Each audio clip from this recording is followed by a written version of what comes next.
They told you it was a graveyard. From the moment the first check cleared, the mainstream media, the PGA Tour loyalists, and the Twitter keyboard warriors all pushed the same narrative. LIV Golf is a retirement home. It is where careers go to die.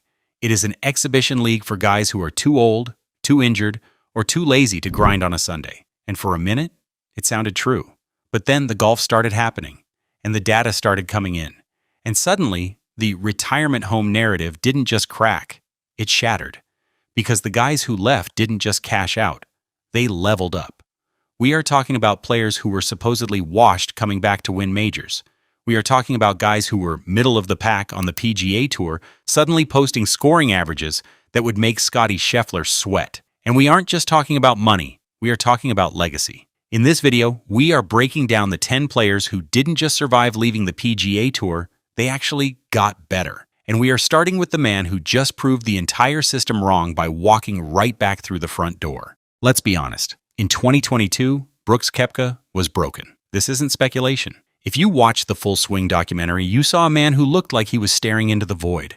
He was a 4-time major winner, sure, but his knee was held together by tape and hope. His confidence was shot.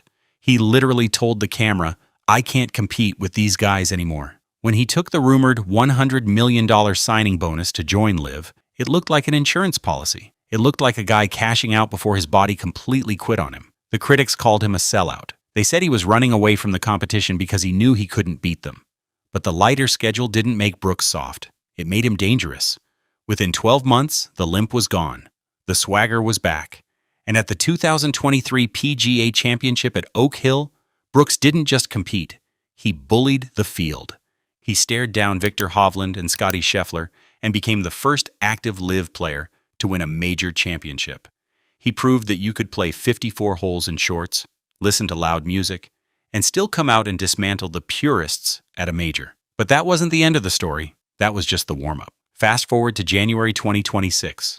The rumors started swirling, and then it became official. Brooks Koepka returned to the PGA Tour. He teed it up at the Farmers Insurance Open at Torrey Pines, not as a guy begging for a spot, but as a conquering king. Think about the power dynamic there. He left, he got healthy, he got rich, he won another major, and then he came back on his own terms. He used LIV Golf as a premier rehabilitation center while the rest of the world called it a nursing home. Brooks didn't just get better. He played the entire system like a fiddle. If Brooks was the broken hero, Bryson DeChambeau was the villain. Remember 2021 Bryson? He was miserable. He was in a public feud with his own equipment manufacturer, claiming his driver sucked. He was bulking up to 240 pounds, chasing ball speeds that were tearing his wrist apart. The fans hated him. He was getting heckled every time he stepped inside the ropes. When he left for LIV for a reported $125 million, people were relieved. Good riddance, they said. Let him go do his math equations somewhere else. But a funny thing happened when Bryson got out of the pressure cooker. He stopped trying to be a linebacker and started trying to be a golfer again. He slimmed down, he fixed his gut health, and most importantly, he realized that he didn't need the traditional media to tell his story. He launched his own YouTube channel and became the content king of golf. He showed a side of himself the PGA Tour never let us see. Funny, relatable, and genuinely obsessed with the game. And the golf? It got terrifyingly good. While the PGA Tour was arguing about board seats, Bryson was at Pinehurst number 2 for the 2024 US Open. You remember the shot. The 55-yard bunker shot on the 18th hole. That wasn't just a great up and down. That was a career-defining moment that proved he was the best ball striker on the planet. Since leaving the tour, Bryson's scoring average in majors has actually improved. He went from a guy who missed cuts because he was too busy arguing with rules officials to a guy who finished second at the PGA and won the US Open in the same summer. He left as a caricature. He came back as the people's champion. Let's talk about the kid who wasn't supposed to matter. Joaquin Niemann was a solid player on the PGA Tour. He won at Genesis. He was a top 20 guy. But when he left, the establishment rolled their eyes. Rory McIlroy and the old guard made subtle digs about him wasting his prime, playing exhibition golf. They said he'd lose his edge, playing meaningless rounds with no cuts. Joaquin took that personally. In the 2024 season, Niemann went on a global tear that made the PGA Tour look foolish for letting him walk. He didn't just win on LIV. He went to the Australian Open and won there too. He went to the DP World Tour and contended. He was playing so well that the majors, who were trying their hardest to keep LIV players out, had no choice but to extend him a special invitation to the Masters. They literally couldn't ignore him. His scoring average dropped by nearly a full stroke after leaving the tour. He became the best driver of the golf ball in the world, not named Rory or Scotty.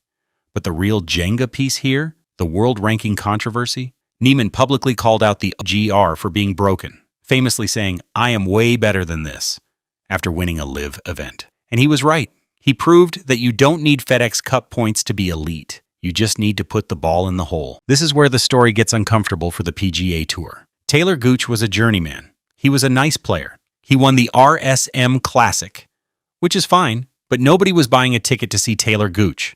He was the definition of a replacement-level star. Then he went to LIV, and for 6 months, he was the hottest golfer on earth. In 2023, Gooch won 3 times. He went back-to-back in Adelaide and Singapore. He beat Dustin Johnson. He beat Cam Smith. He beat Brooks. And at the end of the year, he stood on the 18th green in Jeddah and collected an $18 million bonus for winning the season-long individual title. Total earnings for the year, over $36 million. To put that in perspective, that is more than Scotty Scheffler made in on-course earnings that same year. A guy who was a nobody on the PGA Tour out-earned the world #1. But here is the twist. Despite playing the best golf of his life, the majors banned him. He didn't have the world ranking points. The U.S. Open changed their qualifying criteria specifically in a way that kept him out. He got better, significantly better, but the system tried to erase him. He became a ghost. But you can't erase the bank account. Gooch proved that the PGA Tour's meritocracy was actually a closed shop. If you leave the club, they lock the doors, even if you're playing better than the guys inside. The biggest lie the PGA Tour sells is the grind. They tell young players, you have to play the Korn Ferry Tour, you have to grind out cuts in the Midwest. That is how you get tough. Dean Burmester and David Puig proved that is complete nonsense. Dean Burmester was a fringe guy, huge hitter but inconsistent. He goes to LIV, gets mentored by Louis Oosthuizen, and suddenly he turns into a closer. He didn't just cash checks on LIV, he went back to the DP World Tour and won back-to-back titles at the Joburg Open and the SA Open. He destroyed the narrative that LIV players lose their competitive edge. He was playing more competitive golf worldwide than half the PGA Tour roster. Then look at David Puig. This kid was at Arizona State. He never even played a full season on the PGA Tour. He went straight to the money. The critics said he would stunt his growth. They said he needed to learn how to be a pro the hard way. Instead, he went to the Asian Tour and became the youngest winner in the history of the International Series. At age 22, he qualified for the U.S. Open and the Open Championship purely through Open qualifying and Asian Tour merit. He bypassed the entire PGA Tour developmental system, the Q School, the Korn Ferry, the sponsor exemptions, and got straight to the majors faster than the guys who stayed in the system. He proved that there is a fast lane to elite golf, and it doesn't run through Ponte Vedra. Sergio is done. Hatton is just a hothead. That was the word on the street. Sergio Garcia was in his 40s. His relationship with the PGA Tour was toxic. He was yelling at rules officials, spitting in cups. It was ugly. He moves to the Fireballs GC, and something shifted. In 2024, Sergio Garcia posted his best ball-striking statistics in a decade. He nearly won at Valderrama. He took Bryson to a playoff in Miami in a duel that was some of the highest quality golf of the year. He stopped being the angry veteran and became a captain. He found a second win that simply wasn't happening on the PGA Tour. And Tyrrell Hatton, the man who looks like he hates every minute of his life on a golf course, he joined Jon Rahm's Legion 13 team and immediately won LIV Nashville.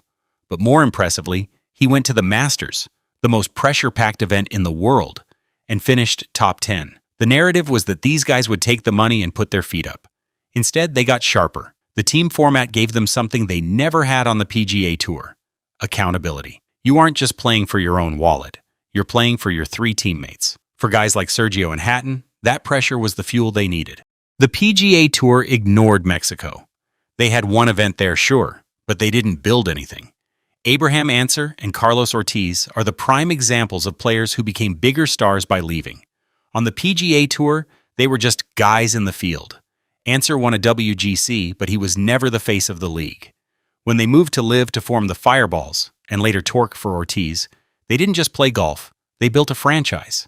Both of them went on to win gold events on the Asian Tour. Ortiz won LIV Houston in 2024. But the real kicker is what they did for the global game. They proved that you can be a superstar in your home region without needing the validation of the American media. They broke the US-centric model.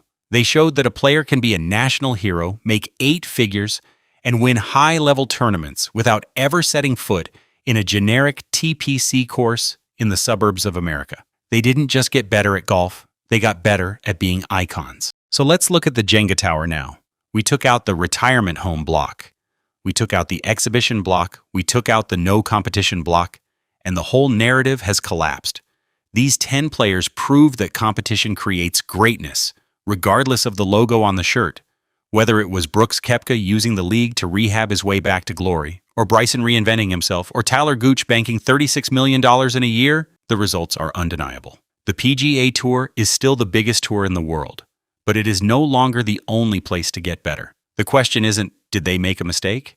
The question is, who is next? Because if Brooks Koepka can leave, win a major, and then walk back onto the PGA Tour like he owns the place, what is stopping the next superstar from doing the exact same thing? I want to hear from you. Who on this list surprised you the most? And do you think the PGA Tour needs to change its system to stop this from happening again? Let me know in the comments. Pick a side, and I'll see you on the next one.